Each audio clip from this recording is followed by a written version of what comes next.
ग्रंथराज श्रीमद् भगवद गीता यथारूप अध्याय 6। अध्याय का नाम ध्यान योग। श्लोक संख्या 44, पृष्ठ संख्या 234। बोलिए। पूर्वाभ्यासेन तेनैव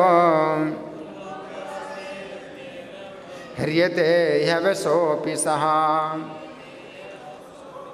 जिज्ञासुरपि योगस्य शब्द ब्रह्माति वर्तते। अनुवाद मेरे पीछे बोलिए, सब लोग बोलेंगे, ठीक है? ऐसा नहीं है कि किताब नहीं है या किताब है, इससे कुछ फर्क नहीं पड़ता। सब लोग बोलिए मेरे पीछे। अपने पूर्व जन्म की दैवी चेतना से वह ना चाहते हुए भी स्वतः योग के नियमों की ओर आकर्षित होता है। ऐसा जिज्ञासु योगी शास्त्रों के अनुष्ठानों से परे स्थित होता है। तो यहाँ धागा लगाकर अब प्रार्थना निकालिए।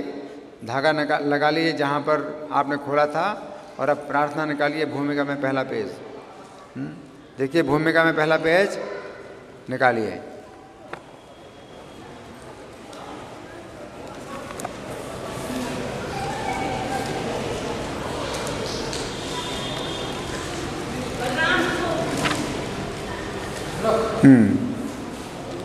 सब लोग मेरे साथ बोले।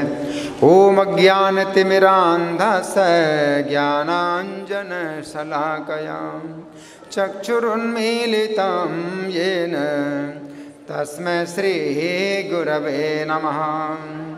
श्रीचैतन्यमनोभीष्टं स्थापितं येन भूतले स्वयं रूपः कदा मह्यं ददाति स्वपदान्तिकम्। वन्देऽहं श्रीगुरो श्रीयुतपदकमलं श्रीगुरून् वैष्णवांश्च श्रीरूपं साग्रजातं सहगण रघुनाथान्वितं तं सजीवं साद्वैतं सावधूतं परिजनसहितं कृष्णचैतन्यदेवं श्रीराधा कृष्णपादान् सहगण ललिता श्रीविशाखान्वितांश्च। हे कृष्ण करुणा सिंधो दीनबंधो जगत्पते गोपेश गोपिका कांत राधा कांत नमोस्तुते। तप्त कांचन गौरांगी राधे वृंदावनेश्वरी वृषभानुसुते देवी प्रणमामि हरिप्रिये। वाञ्छाकल्पतरुभ्यश्च कृपा सिन्धुभ्य एव च पतितानां पावनेभ्यो वैष्णवेभ्यो नमो नमः। जय श्री कृष्ण चैतन्य प्रभो नित्यानंद श्री अद्वैत गदाधर श्रीवासादि गौर भक्त वृंद। हरे कृष्णा कृष्ण कृष्ण हरे हरे, हरे राम राम राम हरे हरे। नमो विष्णुपादाय कृष्ण प्रेष्ठाय भूतले श्रीमते भक्ति वेदांत स्वामिनिति नामिने। नमस्ते सरस्वती देवे गौरवाणी प्रचारिणे निर्विशेषा शून्यवादी पाश्चात्य देश तारिणे। इस श्लोक फिर से निकालिए। जहाँ पर धागा लगा है उसको फिर से निकालिए। इस श्लोक को समझेंगे। भगवान कह रहे हैं पूर्व अभ्यासेन तेन, ये तो पिछले जन्म के अभ्यास से। किसी ने पिछले जन्म में अभ्यास किया, किस चीज़ का अभ्यास किया? हरे कृष्ण का अभ्यास किया। हाँ, हरे कृष्ण मंत्र का अभ्यास किया पिछले जन्म में। किसी ने भक्ति का अभ्यास किया है पिछले जन्म में।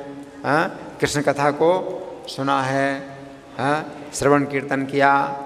तो पिछले जन्म के अभ्यास, अगर पिछले जन्म का अभ्यास है तो वो व्यक्ति जो है विवश होकर के भी आकर्षित होता है, विवश होकर के भी आकर्षित होता है। अगर ऐसे समाज में है वो जो विरोधी हैं, अगर वो परिवार भी अगर विरोध करे, समाज भी विरोध करे, तो भी उसका क्या होता है? आकर्षण इस दिशा में होता है। क्यों? पिछले जन्म का अभ्यास। तो इतना शक्तिशाली है, भक्ति के संस्कार इतने शक्तिशाली हैं कि अगर किसी ने पिछले जन्म में कुछ किया है तो उसके अंदर वो होती है, हाँ, क्या ललक होती है उसके हृदय के अंदर, हाँ, एक छटपटाहट होती है, छटपटाता है। तो उसको लगता है कि मुझे ये करना है, मुझे ये करना है ना। तो बाकी और चीज़ों का कुछ पता नहीं है। आपने पिछले जन्म में संगीत का अभ्यास किया है तो करोड़ों जन्मों तक भी हो सकता है आपको वो अवसर ना मिले। संगीत है, साहित्य है, विद्वत्ता है, वो सब लुप्त हो जाती है। लेकिन जहाँ कृष्ण की भक्ति है, कृष्ण की भक्ति में अगर आपने एक कदम आगे बढ़ाया है तो अगले जन्म में आपको लगता है कि मुझे करना है इसको, है ना। तो ये नष्ट नहीं होता है। भगवान कहते हैं नेहा विक्रम ना सोचती। अगर आरंभ किया है, इस मार्ग को प्रारंभ किया है, तो ये प्रारंभ भी नष्ट नहीं होता, है ना। तो पिछले जन्म का अभ्यास आपको जो है प्रेरित करता है कि आपको करना है, ये करना है ना। तो ये जो है कृष्ण है। कृष्ण का मतलब ही आकर्षक। कृष्ण इतने आकर्षक हैं कि पिछले जन्म में आपने उनकी सेवा में कुछ अगर कदम बढ़ाया है तो आपको अगले जन्म में भी वो क्या होगा, हाँ, लगेगा कि मुझे करना है, हाँ। तो पूर्वाभ्यासेन तेन ह्रियते ही अभिशोभिषा। विवश होकर के भी वो सोचता है कि मुझे कैसे अवसर मिले, हाँ, मुझे कब अवसर मिलेगा, हाँ, कि मैं ऐसे करूं, मैं ऐसे जानूं, मैं इसको समझूं, हाँ। तो कृष्ण भावनामृत को समझने की इच्छा, हाँ, उसके अंदर होती है। उसका मन जो है वो खिंचता है, खिंचाव होता है उसको, क्योंकि कृष्ण है। कृष्ण का मतलब है जो आकर्षक हैं, जो खींचते हैं, हाँ। जिज्ञासुरपि योगस्य, तो जिसके अंदर योग की जिज्ञासा हो जाए, जिज्ञासा जानने की इच्छा हो जाए, हैं, तो शब्द ब्रह्मादि वर्तते। तो वेदों के जितने भी आदेश हैं उनसे ऊपर उठ जाता है। वेदों के जितने भी आदेश हैं वो सब उससे नीचे हो जाते हैं, वो उनसे ऊपर उठ जाता है। उससे वेदों के आदेशों का पालन करने की जरूरत नहीं है। अगर उसके अंदर इच्छा हो जाए, जानने की इच्छा हो जाए। शुश्रूषुभिः तत्क्षणात्, श्रीमद् भागवत में बताया गया है कि सद्यो हृदय विरुद्धतेत्र कृतिभी शुश्रूषुभिः तत्क्षणात्, कि तुरंत ही हृदय में भगवान आकर के बैठ जाते हैं जिसके अंदर सुनने की इच्छा हो। उसी क्षण जिसको सुनने की इच्छा हो तो हृदय में भगवान आके बैठ जाते हैं। कितनी बड़ी बात है। फिर तो वेदों, माता जी बिल्कुल बातें नहीं, काम करना है लेकिन मुंह बिल्कुल बंद रखना है। अपना मुख आप सिलाई करो, मुख को सिल लो, बिल्कुल बातें नहीं, कोई बात नहीं। तो शब्द ब्रह्मादि वर्तते का मतलब ये है कि अगर भगवान ही आपको खींच रहे हैं इस रास्ते में तो वेदों के आदेशों की फिर कोई आवश्यकता नहीं है। आप बहुत ऊपर उठ गए कि भगवान ने खिंचाव पैदा कर दिया इस दिशा में। तो अब हम सुनेंगे प्रभुपाद तात्पर्य में क्या लिखते हैं। श्रील प्रभुपाद की जय। उन्नत योगी जन शास्त्रों के अनुष्ठानों के प्रति अधिक आकृष्ट नहीं होते। योगी हैं, उन्नत हैं, यानी कृष्ण की भक्ति में जो उन्नत हो गए हैं तो उनको अगर कृष्ण की कथा, कृष्ण के गुण सुनने की इच्छा होती है तो फिर वेदों के अनुष्ठानों के प्रति आकृष्ट नहीं होते हैं कि ये यज्ञ करना है, ये तपस्या करना है, ये अनुष्ठान करना है, तो कोई ज़रूरत नहीं है। अगर कृष्ण की भक्ति की तरफ आपका मन लगता है, कृष्ण के गुणगान, कृष्ण के विषय में सुनना है, तो शास्त्रों के अनुष्ठानों के प्रति आकृष्ट वो नहीं होता है, किंतु योग नियमों के प्रति स्वतः आकृष्ट होते हैं। योग के नियम का मतलब क्या है? कृष्ण के साथ जुड़ना है, कृष्ण को जानना है, तो कृष्ण के बारे में सुनना है, कृष्ण का गुणगान करना है, कृष्ण का संदेश देना है। तो ये नियम, तो ऐसे नियम हैं। सवेरे उठना है, मंगल आरती में आना है, माला पर जप करना है, क्लास में बैठना है, संध्या आरती में भाग लेना है। तो ये जो नियम है, तो इनमें इतनी शक्ति है कि फिर उसको जो है उन चीज़ों में आकर्षण नहीं रहता है, जो वेदों के अनुष्ठान है। आगे प्रोपर लिखते हैं, किंतु योग नियमों के प्रति स्वतः आकृष्ट होते हैं, जिनके द्वारा वे कृष्ण भावनामृत में आरूढ़ हो सकते हैं। ऐसे नियम जिनसे कृष्ण भावनामृत में आप आगे बढ़ें, आपको कृष्ण की याद आए। स्मर्तव्य सततम विष्णु विस्मर्तव्यो न जातु चेत। तो सबसे बड़ा नियम यही है कि हमेशा कृष्ण का स्मरण करना, और सबसे बड़ा निषेध यही है कि कृष्ण को नहीं भूलना। आगे श्रीमद् भागवत में 3:33-7 उन्नत योगियों द्वारा वैदिक अनुष्ठानों के प्रति अवहेलना की व्याख्या इस प्रकार की गई है। तो जो उन्नत योगी हैं वैदिक अनुष्ठानों की अवहेलना करते हैं। तो श्लोक कैसे है? अहो बत स्वपचोतो गरीयान यज्जीवाग्रे वर्तते नाम तोभ्यम ते पुस्तपस्ते जो वो सस्नुरार्या ब्रह्मानुचुर नाम गृणंति ये ते। हे भगवान, जो लोग आपके पवित्र नाम का जप करते हैं वे चांडालों के परिवारों में जन्म लेकर भी आध्यात्मिक जीवन में अत्यधिक प्रगत होते हैं। चांडाल के घर में भी जन्म ले तो भी वो क्या है? श्रेष्ठ है। तो भी वो ब्राह्मण से श्रेष्ठ है। वो चांडाल भी जो है ब्राह्मण से श्रेष्ठ है, जिसकी जिह्वा में आपका नाम हरे कृष्णा, जिसकी जिह्वा में हमेशा हरे कृष्णा बोल रहता है, तो वो चांडाल होने पर भी वो क्या है? श्रेष्ठ है, ब्राह्मण से भी श्रेष्ठ है। ऐसे जब करता निस्संदेह सभी प्रकार के तप और यज्ञ कर चुके हैं, सब प्रकार की तपस्या कर लिए, सब प्रकार के यज्ञ कर लिए।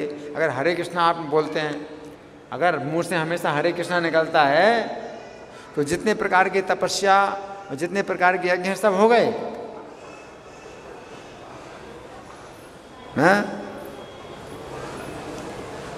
तीर्थ स्थानों में स्नान भी हो गया, सब तीर्थों में स्नान हो गया।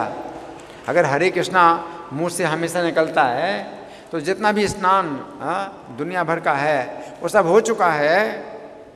जितने प्रकार के यज्ञ हैं सब हो चुके हैं, जितनी प्रकार की तपस्याएं सब हो चुकी हैं, और समस्त शास्त्रों का अध्ययन भी हो चुका,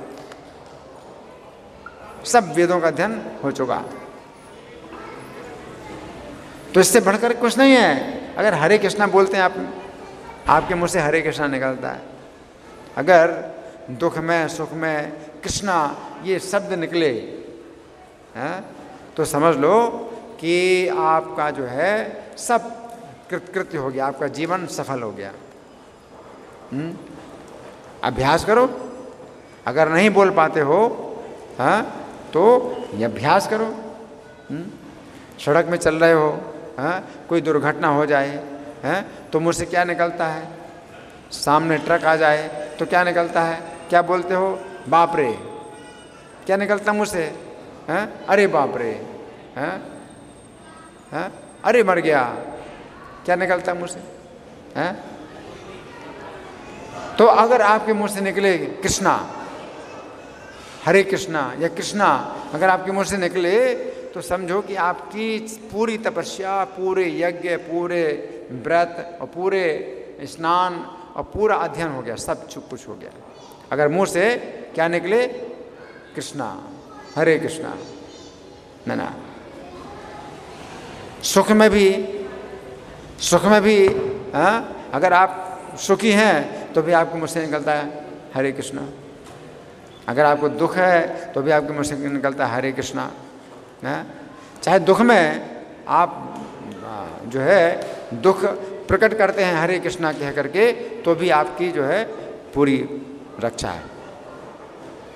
अगर आप खुशी में भी आप कृष्णा बोल करके अपना खुशी प्रकट कर रहे हैं, और दुख में भी आप हरे कृष्णा बोल करके दुख प्रकट कर रहे हैं, तो भी आपकी जो है आपका जीवन सफल हो गया। चाहे चांडाल के परिवार में पैदा हुआ, लेकिन वो ब्राह्मण से भी श्रेष्ठ है। उससे कुछ ज़रूरत नहीं है कि और यज्ञ करे, तपस्या करे, कुछ भी करे, कोई ज़रूरत नहीं। और इसी के लिए हम कहते हैं कि कम से कम 16 माला जाप करना है। इसी के लिए कहते हैं, क्योंकि मुंह से निकलता नहीं, मुंह से निकलता नहीं हरे कृष्णा। इसलिए हम कहते हैं कम से कम 16 माला जाप करना है, 4 नियमों का पालन करना है, मांसाहार नहीं, व्यभिचार नहीं, जुआ नहीं, नशा नहीं। हाँ, तो ये सब जो विधि निषेध हैं ये केवल इसीलिए बताए गए हैं जिससे कि सबसे बड़ा जो नियम है क्या, कि हरे कृष्णा आपके मुंह से निकले, तो ये प्राप्त हो जाए, है ना। तो कभी ना भूलो, हरे कृष्ण को आप ना भूलें, तो यही सबसे बड़ा निषेध है। तो आगे प्रभुपाद लिखते हैं, इसका सुप्रसिद्ध उदाहरण भगवान चैतन्य ने प्रस्तुत किया, जिन्होंने ठाकुर हरिदास को अपने परम प्रिय शिष्य के रूप में स्वीकार किया। तो हम लोग जब भी जयकारा बोलते हैं तो क्या बोलते हैं? नामाचार्य शिला हरिदास ठाकुर की जय। तो हर बार हम लोग जो है नामाचार्य शिला हरिदास ठाकुर की जय जरूर बोलते हैं। जितने बार जयकारा होता है ना, तो प्रभुपाद की जय, हाँ, सबसे पहले प्रभुपाद की जय बोलते हैं, और भी कई जय बोलते हैं। उसमें एक नामाचार्य हरिदास ठाकुर की जय भी बोलते हैं। हाँ, तो वो कौन है? नाम के आचार्य। किसने इनको नाम का आचार्य बनाया? चैतन्य महाप्रभु ने, स्वयं भगवान। हैं, उन्होंने नाम आचार्य की जो है उपाधि इनको प्रदान की। जैसे किसी बड़ी यूनिवर्सिटी से आपको डॉक्टरेट की डिग्री मिल जाए, है ना, उसी प्रकार से श्री चैतन्य के द्वारा हरिदास ठाकुर को नाम आचार्य की उपाधि मिली है ना। जहाँ बहुत बड़ी यूनिवर्सिटी से कोई डिग्री मिल जाए तो सबको मानना पड़ेगा कि हाँ भाई ये योग्य हैं, इतने योग्य हैं, फिर कोई प्रश्न नहीं कर सकता, क्योंकि बहुत बड़ी यूनिवर्सिटी से डिग्री मिली है ना। सब जगह मान्यता होती है ना उस डिग्री की। उसी प्रकार हरिदास ठाकुर की जो है मान्यता है कि चैतन्य महाप्रभु ने उनको नामाचार्य बताया, नामाचार्य, है ना, नाम का आचार्य, है ना। भगवान जो है अपने नाम में है, नाम में है भगवान, नाम के आचार्य हैं। तो ये बहुत बड़ी जो है योग्यता है, बहुत बड़ी योग्यता है नामाचार्य है।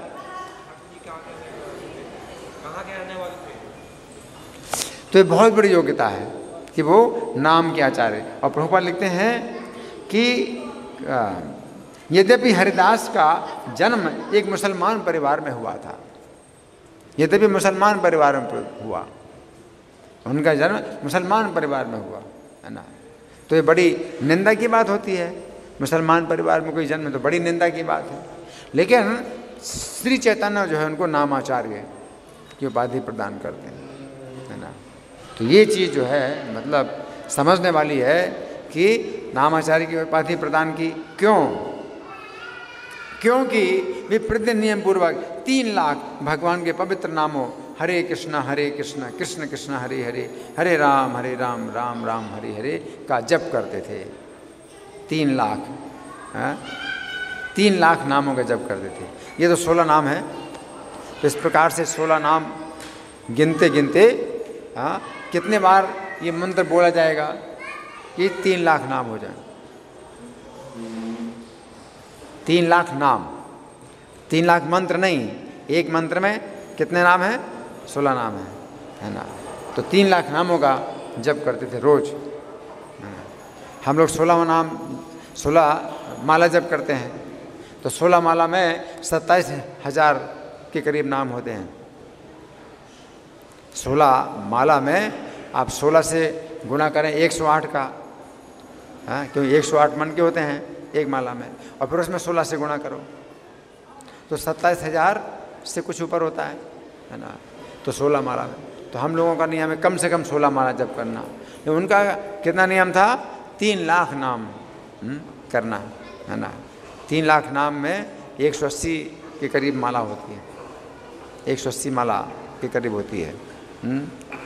और चूंकि वे निरंतर भगवान के पवित्र नाम का जप करते रहते थे, अतः ये समझा जाता है कि पूर्व जन्म में उन्होंने शब्द ब्रह्म नामक वेद वर्णित कर्म कांडों को पूरा किया होगा।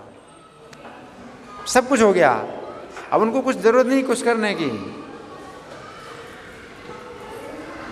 और चैतन्य महाप्रभु जब उनके जीवन का जब अंत हो रहा था, तो जीवन के अंतिम समय में उनसे जप नहीं हो पाता था, तो प्रसाद नहीं खाते थे, भगवान का प्रसाद भी नहीं खाते थे, हैं। तो भगवान चैतन्य उनको प्रसाद भिजवाते थे, तो वो क्या कहते थे कि मेरा जप पूरा नहीं हुआ तो मैं खा नहीं सकता, लेकिन सम्मान करने के लिए प्रसाद का कुछ गण ले लेते। प्रसाद को जो है सम्मान भी करना चाहिए, ज़रूरी है कि प्रसाद मिले तो सम्मान करो, है ना। तो सम्मान के लिए एक कण ले लेते थे, कहते थे मैं खाने का अधिकारी नहीं हूँ। और चैतन्य महाप्रभु कहते हैं कि तुम अब नाम की संख्या कम कर दो, क्योंकि अभी तुम्हारा शरीर बहुत कमज़ोर हो गया है। तो वो क्या कहते हैं? वो कहते हैं कि मेरी एक कामना है आपसे, मेरी इच्छा है आपसे, आप मेरी इच्छा पूरी करिए। चैतन्य महाप्रभु से हरिदास ठाकुर बोले मेरी आपसे एक इच्छा है, आप वो इच्छा पूरी करिए। क्या इच्छा है? हरिदास ठाकुर कहते हैं मेरी इच्छा ये है कि मुझे समझ में आ रहा है कि आप अपनी लीलाएं जल्दी समाप्त करने वाले हैं, हाँ, और आप जाएंगे अपने परम धाम, इस पृथ्वी को छोड़ करके अपने परम धाम जाएंगे। तो ये लीला आपकी मैं नहीं देखना चाहता, ये आपकी लीला मैं नहीं देखना चाहता। इसका मतलब आपके सामने, उसके पहले मैं अपना शरीर छोड़ना चाहता हूँ। तो मेरी इच्छा ये है। उन्होंने चैतन्य महाप्रभु से कहा कि मैं आपकी ये लीला नहीं देखना चाहता, आपकी तो लीलाएं सब दिव्य हैं, लेकिन ये लीला मैं आपकी नहीं देखना चाहता। कौन सी लीला? कि आप अपनी लीलाएं समाप्त करें, अपने परम धाम में जाएंगे, इस पृथ्वी को छोड़ के जाएंगे, ये लीला मैं आपकी नहीं देखना चाहता। तो उसके पहले मैं क्या करूं? मैं क्या चाहता हूं कि आपके सामने मैं अपना शरीर छोड़ना चाहता हूं। तो मेरी इच्छा है कि आपके चरणों को अपनी छाती में रखूं, आपके चरण को अपनी छाती में रखूं, है, और आपके मुख में अपनी दृष्टि स्थिर करूं, आपके मुख को मैं देखूं, और मुंह से आपका नाम लूं श्री कृष्ण चैतन्य, ऐसे मैं शरीर छोड़ दूं। उन्होंने एक कामना की। तो भगवान चैतन्य ने जो है उनकी कामना पूरी की। भगवान ने कहा ठीक है, अभी तुम विश्राम करो, हम आएंगे सब भक्तों के साथ में तुम्हारे पास आएंगे। अगले दिन सवेरे आए चैतन्य महाप्रभु, हैं, हरिदास ठाकुर लेटे हैं, पड़े हैं, भक्तों ने जो है कीर्तन करना शुरू किया, हैं, कीर्तन कर रहे हैं हरिदास ठाकुर के चारों तरफ खड़े होकर के। हरिदास ठाकुर ने श्री चैतन्य का एक चरण अपनी छाती में रखा और उनके मुख को देखते हुए, आंखें खुली, मुंह देखते हुए, और मुंह से क्या बोले, श्री कृष्ण चैतन्य, और शरीर छोड़ दिया। अरे वो है नामाचार्य, कि भगवान उनके इतने वशीभूत हैं कि जो इच्छा हो वही भगवान करेंगे। हाँ, तो ये नामाचार्य हैं, है ना। तो आगे प्रभुपाद लिखते हैं, और चूंकि, हाँ ये हो गया, अतएव जब तक कोई पवित्र नहीं होता तब तक कृष्ण भावनामृत के नियमों को ग्रहण नहीं करता, या भगवान के पवित्र नाम हरे कृष्ण का जप नहीं कर सकता, है ना। तो यहाँ पर प्रभुपाद का तात्पर्य समाप्त हुआ। अब हम सुनेंगे श्री भगवान ने कहा में जो इस श्लोक की व्याख्या हुई है, तो उसे हम सुनेंगे।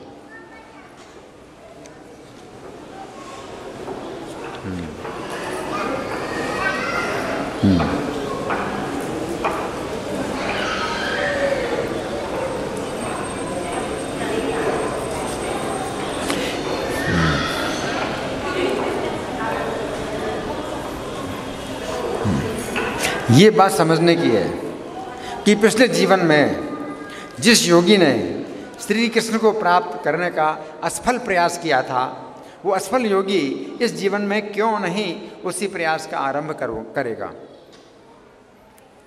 सफल नहीं हुआ था पिछले जीवन में, पिछले जन्म में उसने श्री कृष्ण को प्राप्त करने का प्रयास किया था, लेकिन प्रयास सफल नहीं हुआ। तो इस जीवन में वो क्यों नहीं उसी प्रयास का आरंभ करेगा।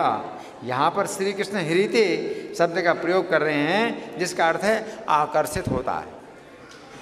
जिस समय भक्त का मन श्री कृष्ण की पूजा करने के लिए आकर्षित होता है, उस समय समझना चाहिए कि उसे अनेक जन्मों के पुण्यों का फल प्राप्त हुआ है।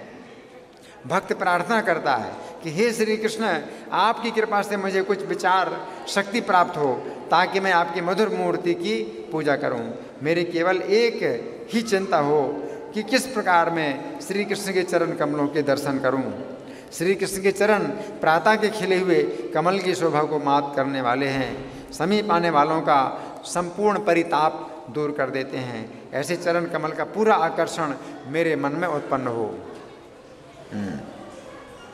श्री चैतन्य चरितामृत अंत लीला के अंतर्गत अध्याय संख्या 6 में वर्णन आता है कि रघुनाथ दास अपने पिता गोवर्धन दास और अपने ताऊ हिरण्य दास के साथ व्यापार का कार्य करते थे। कौन? रघुनाथ दास। उनके पिता का नाम क्या था? गोवर्धन दास, और ताऊ का नाम था हिरण्य दास। तो अपने पिता और ताऊ के साथ क्या करते थे? व्यापार करते थे। परंतु पिछले जन्म के संस्कार के कारण उनका मन श्री चैतन्य की ओर आकर्षित हो गया। श्री चैतन्य कौन है? कृष्ण ही है।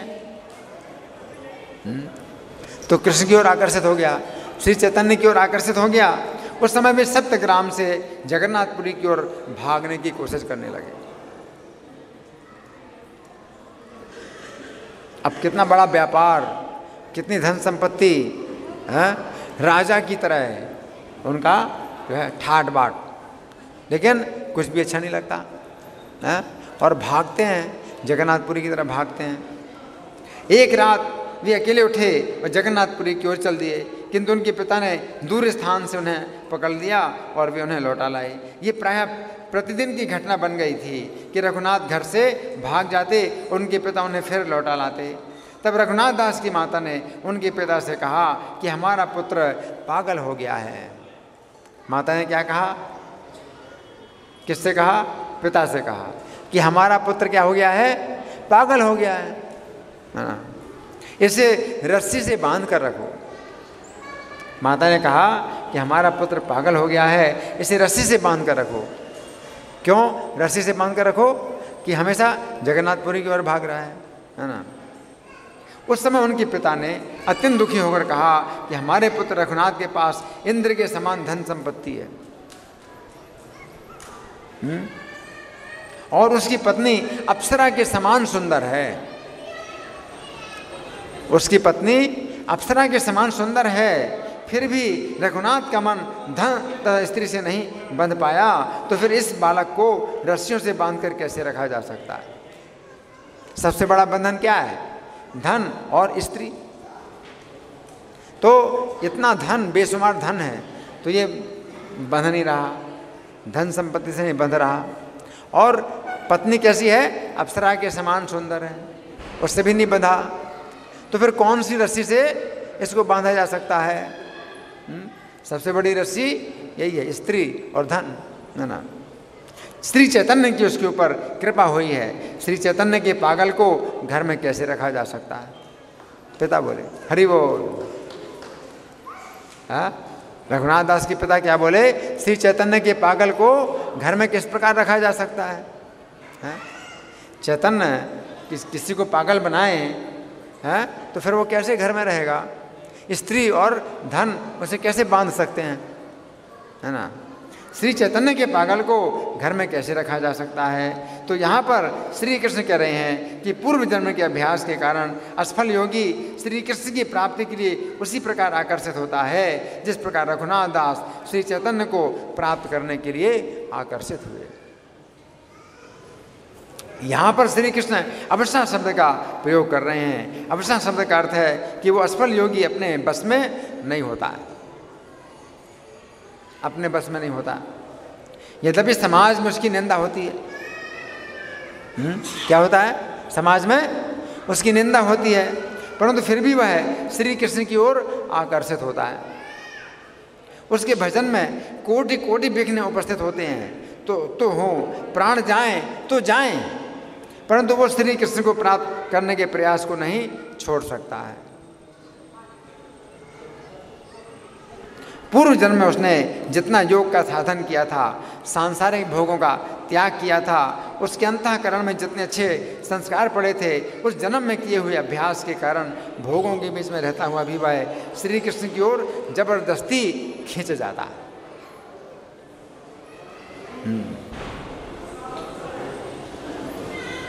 यहाँ पर श्री कृष्ण कह रहे हैं कि वह योग का जिज्ञासु होता है। योग का अर्थ है श्री कृष्ण के साथ संबंध, तथा जिज्ञासु का अर्थ है जानने की इच्छा रखने वाला। इस प्रकार योग का जिज्ञासु का अर्थ हुआ ऐसा व्यक्ति जो श्री कृष्ण के साथ अपने संबंध को जानना चाहता है। इसका अर्थ है कि उसने अपना भौतिक जगत के साथ संबंध तोड़ दिया है। वो समझ गया है कि इस भौतिक जगत के जितने भी संबंध हैं अनित्य हैं, केवल श्री कृष्ण के साथ उसका जो संबंध है वही नित्य है। इस संबंध में श्रील प्रभुपाद भगवद गीता यथारूप की भूमिका में लिखते हैं, अर्जुन का श्री कृष्ण से संबंध सखा रूप में था। निस्संदेह इस मित्रता तथा भौतिक जगत में प्राप्त होने वाली मित्रता में आकाश पाताल का अंतर है। ये सख्या भाव लिखा है, सख्य भाव ठीक करना पड़ेगा। आकाश पाताल का अंतर है। ये दिव्य मित्रता है जो हर किसी को प्राप्त नहीं हो सकती। निस्संदेह प्रत्येक व्यक्ति का भगवान से सीधा संबंध होता है और ये संबंध भक्ति की पूर्णता से ही जागृत होता है। किंतु वर्तमान जीवन की अवस्था में हमने न केवल भगवान को भुला दिया है, अपितु हम भगवान के साथ अपने शाश्वत संबंध को भी भूल चुके हैं। केवल भगवान को नहीं भुलाया, हमने भगवान के संबंध को भी भूल चुके हैं। लाखों करोड़ों जीवों में से प्रत्येक जीव का भगवान के साथ नित्य विशिष्ट संबंध है।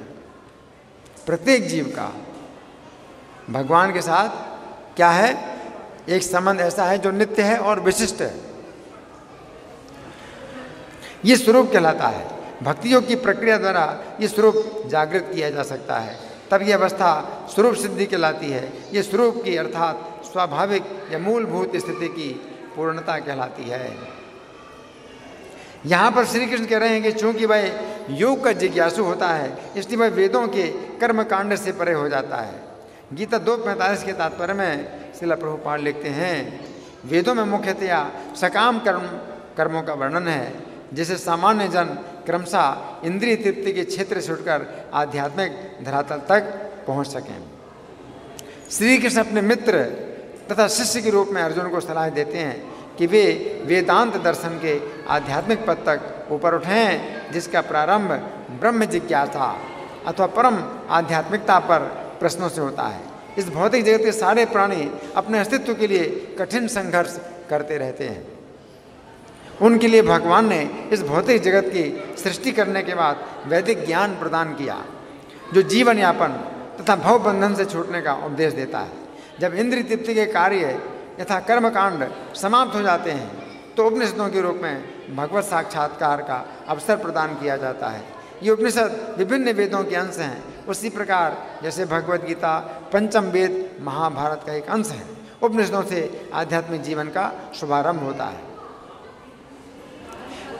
गीता 2:46 के तात्पर्य में श्रील प्रभुपाद लिखते हैं, वेद अध्ययन का ध्येय जगत के आदि कारण श्री कृष्ण को जानना है। अतः आत्म साक्षात्कार का अर्थ है कि श्री कृष्ण को तथा उनके साथ अपने शाश्वत संबंध को समझना। अतः मनुष्य को इतना बुद्धिमान तो होना ही चाहिए कि केवल अनुष्ठानों के प्रति आसक्त न रहकर वेदों के उद्देश्य को समझे और अधिकाधिक इंद्रिय तृप्ति के लिए ही स्वर्गलोक जाने की कामना ना करे। गीता 2:42-43 के तात्पर्य में श्रील प्रभुपाद लिखते हैं, साधारणतः लोग अत्यंत बुद्धिमान नहीं होते और वे अज्ञान के कारण वेदों के कर्मकांड में बताए गए सकाम कर्मों के प्रति अत्यधिक आसक्त रहते हैं। वे स्वर्ग में जीवन का आनंद उठाने के लिए इंद्रिय तृप्ति कराने वाले प्रस्तावों से अधिक और कुछ नहीं चाहते। जहाँ मदिरा तथा तरुणियाँ उपलब्ध हैं और भौतिक ऐश्वर्य सर्वसामान्य है। वेदों में स्वर्गलोक पहुँचने के लिए अनेक यज्ञ बताए गए हैं। वास्तव में वेदों में कहा गया है कि जो स्वर्ग जाना चाहते हैं उन्हें ये यज्ञ संपन्न करना चाहिए, और अल्पज्ञानी मनुष्य सोचते हैं कि वैदिक ज्ञान का सारा अभिप्राय इतना ही है। ऐसे लोगों को भवबंधन से मुक्ति में कोई श्रद्धा नहीं होती और वे वैदिक यज्ञों की तड़क भड़क में विशेष आसक्त रहते हैं। वे सामान्यतया विषयी होते हैं और जीवन में स्वर्गिक आनंद के अतिरिक्त और कुछ नहीं चाहते। इन बातों से पता चलता है कि श्री कृष्ण के प्रति आसक्त व्यक्ति की बड़ी महिमा है। इस संबंध का जिज्ञासु भी शब्द ब्रह्म को अतिक्रमण कर जाता है, अर्थात ऊंचे से ऊंचे ब्रह्मलोक आदि लोकों से भी उसकी रुचि हो जाती है। ब्रह्मा के पद में भी उसकी रुचि नहीं ना? किसकी? जो श्री कृष्ण में आसक्त है तो उसकी रुचि ब्रह्मा के पद में भी नहीं है। बड़े बड़े यज्ञ दान तपस्या आदि करने वालों को लोग बड़ा मानते हैं, पर वास्तव में बड़ा वही है जो श्री कृष्ण में आसक्त है। कौन बड़ा है? सबसे बड़ा कौन है? जो श्री कृष्ण में आसक्त है।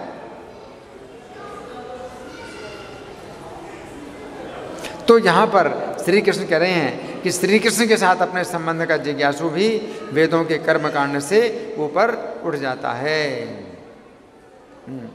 इस श्लोक के बंगाली पद्यानुवाद में श्रील प्रभुपाद लिखते हैं, स्वाभाविक भावे से ही इच्छा रे उद्यम आकृष्ट है या करे से कार्य उद्यम जिज्ञासु यदि वाह योगे रे विषय तथापि से कर्म कांड अतीत तरह।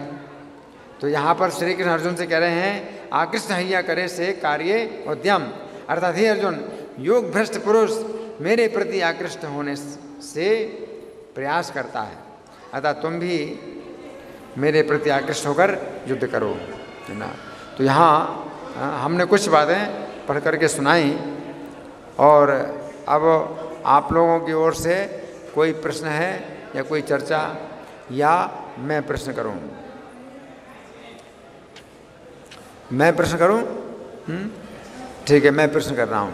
हाँ, तो आज के श्लोक में भगवान कह रहे हैं कि पूर्व जन्म के अभ्यास के कारण वो व्यक्ति विवश होकर के भी आकर्षित होता है। तो पूर्व जन्म में उसने क्या अभ्यास किया, कौन बताएगा? पूर्व जन्म में उसने क्या अभ्यास किया है?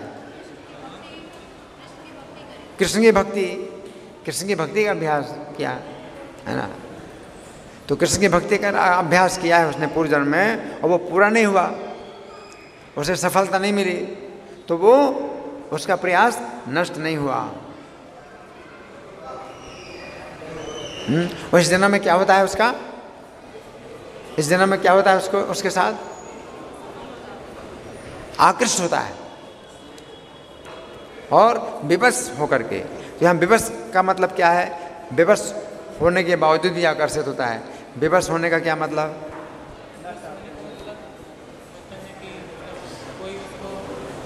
हाँ, विरोधी हैं लोग, जो है विरोधी हैं। उसका परिवार विरोध करता है, समाज विरोध करता है, तो भी आकर्षित होता है। इसके लिए उदाहरण हमने किसका दिया? रघुनाथ दास गोस्वामी।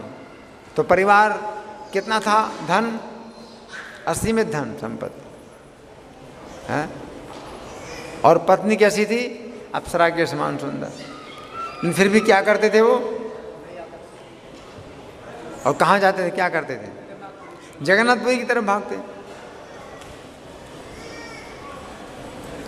अपने घर परिवार को छोड़कर के जगन्नाथपुरी की ओर भागते हैं।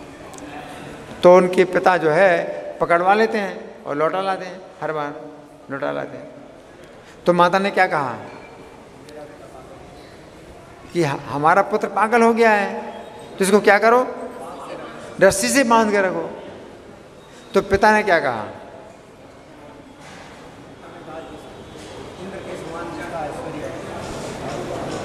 हाँ, इंद्र के समान ऐश्वर्य और अप्सरा के समान सुंदर पत्नी है, उससे नहीं बंध पाया तो कौन सी रस्सी से बांधा? सबसे बड़ी जो रस्सी है वो क्या है? धन, धन संपत्ति, और क्या है? स्त्री। तो स्त्री की रस्सी से नहीं बंधा, धन संपत्ति की रस्सी से नहीं बंधा, तो कौन सी रस्सी से बांध सकते हैं? इसको किसने पागल बनाया है? श्री चैतन्य ने। तो श्री चैतन्य के पागल को घर में कैसे रखा जा सकता है? उनके पिताजी ने कहा, है ना।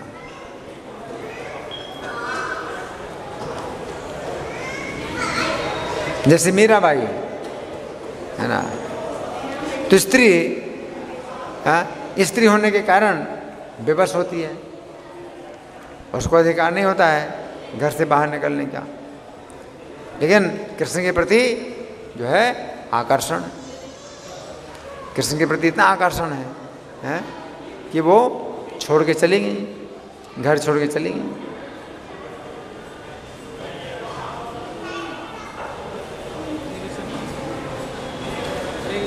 हाँ जी।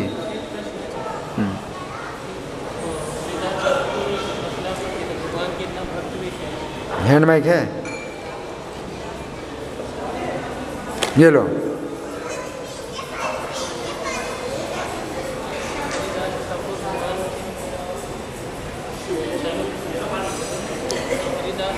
नहीं, काम नहीं कर रहा है, लाइट तो जल रही है।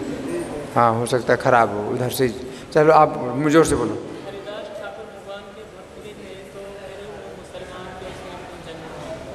हरिदास ठाकुर भगवान के भक्त थे और मुसलमान थे।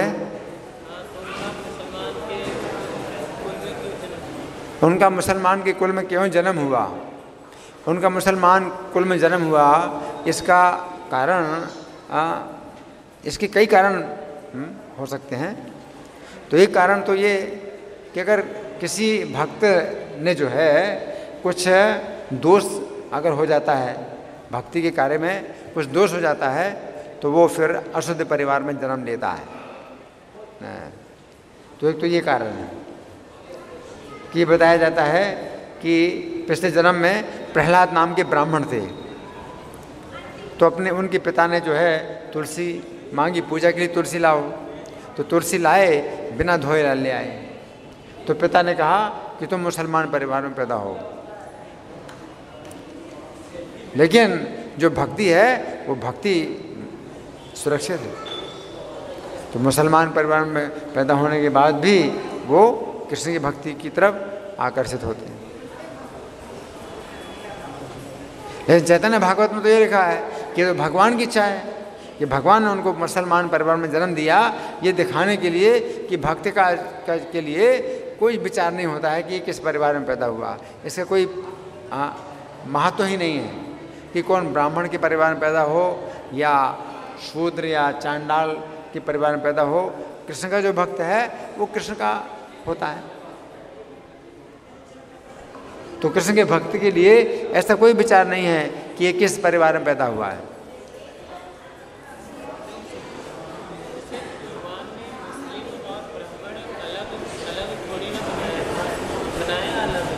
हैं?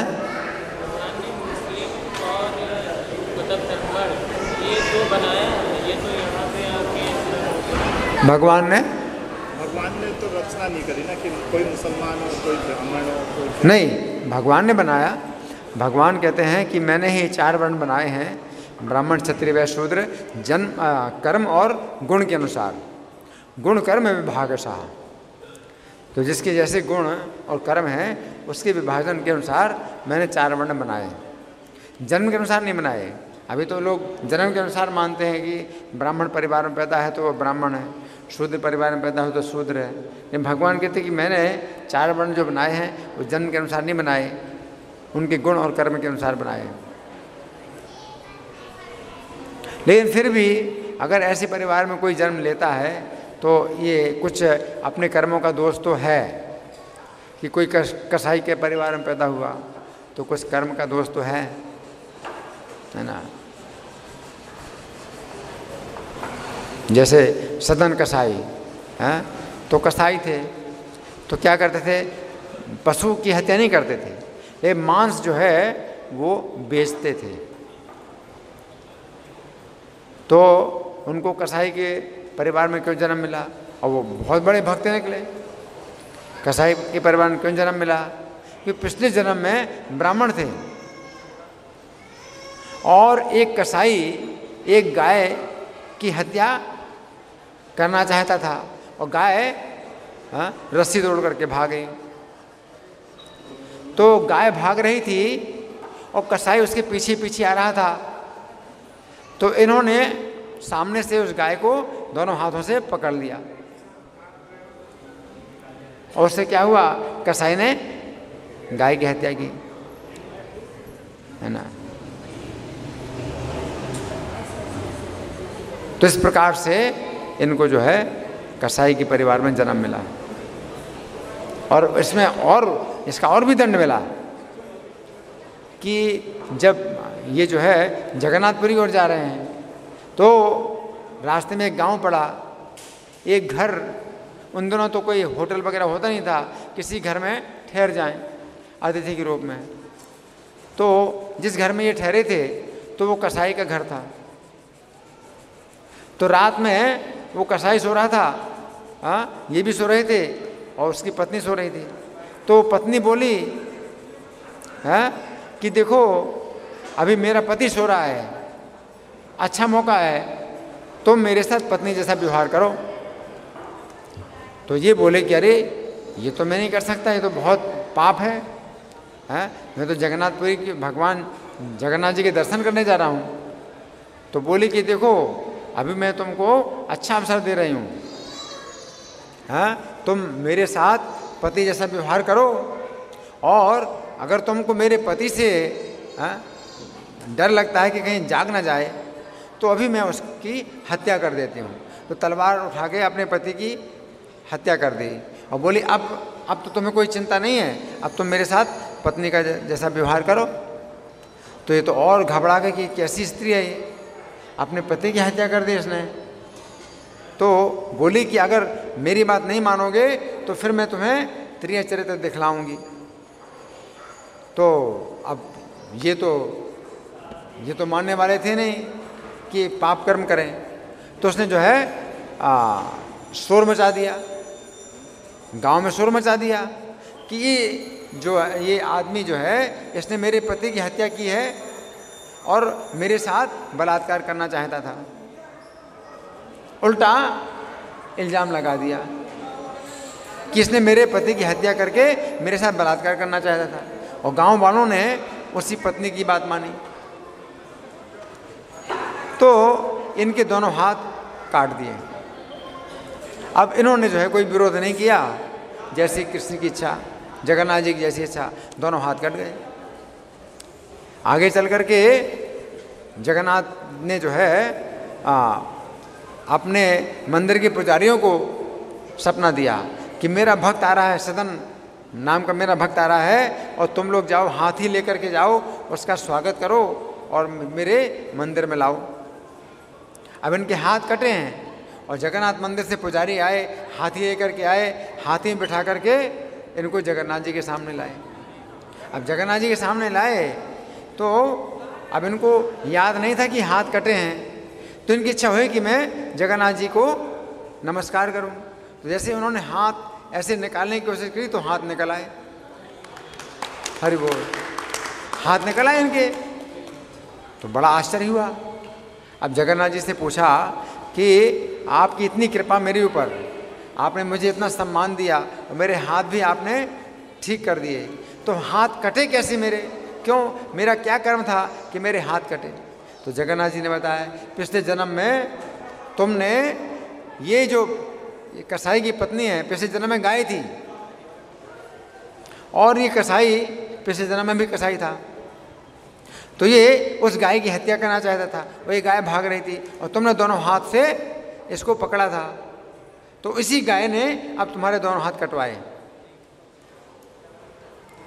पिछले जन्म में जिस गाय को तुमने पकड़ा था, भागने से रोका था, तो दोनों हाथों से रोका था, है?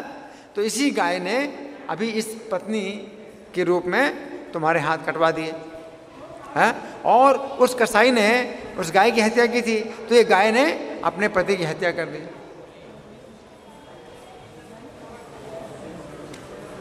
हाँ, लेकिन पिछले जन्म में इन्होंने भक्ति की थी, ब्राह्मण थे, भक्ति करते थे, तो कसाई के रूप में भी इनको जो है भक्ति में रस मिलता था, आकर्षित हुए, है ना। तो इस प्रकार से अब भक्ति में ऐसे कई दोष बन जाते हैं, जैसे कि किसी व्यक्ति का जन्म बिगड़ जाए लेकिन भक्ति के संस्कार नहीं दूर होते, है ना। धन्यवाद। ग्रंथराज श्रीमद् भगवद गीता की जय, श्रील प्रभुपाद की जय, राधा पार्षार्थी ललिता विशाखा की जय, गौर निताई की जय, सीताराम लक्ष्मण हनुमान की जय हो।